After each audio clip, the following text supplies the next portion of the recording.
Битолчани секојдневно се соочуваат со сообраќај хаос во градот кој по глава на жител после Скопската општина аеродром има најголем број регистрирани автомобили. Нервозни пешаци, уште понервозни возачи кои едни на други си ја префрлуваат вината за нередот по улиците.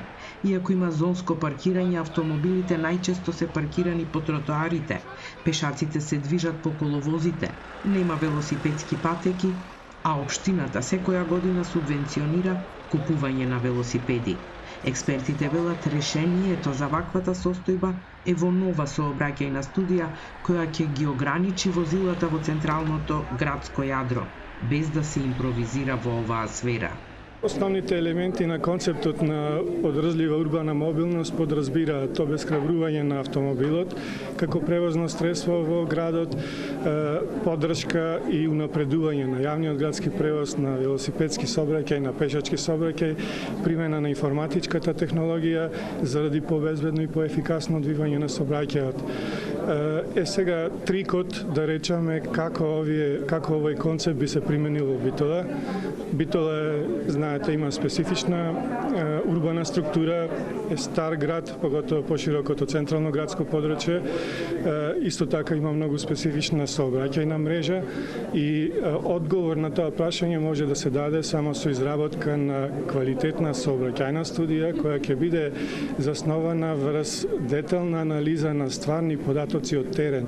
Снежана Домазетовска од општина Центар во Скопје, но и на мрежата Скопје на точак, вели дека и Амстердам пред половина век личел на Битола и Скопје со метежот во сообраќајот, но со притисоците на невладиниот сектор, работите драстично се промениле.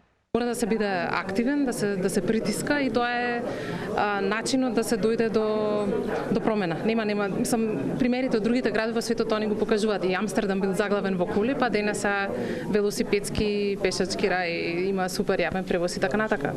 Меѓутоа сликите од 70-тите ни покажуваат дека бил многу сличен на Скопје и на Битола. И таму луѓето протестирале и дошле до она што е денес. Значи мора да има и притисок од граѓаните, мора да има стручни лица во јавната администрација кои што ќе го разберат проблемот и ќе можат да го решат, да понудат решение, да понудат предлози за законски измени и така натака, и мора да има политичка волја пред се за да се спроведат тие решенија. Од општина Битола велат дека веќе се работи на конкретни решенија за сообраќајот во градот, затоа што досега на оваа тема повеќе се дебатираше и се работеше само на хартија. Она што е добро и што се работело во претходните години да се земе во предвид, да се надгради, но и да се стави во функција.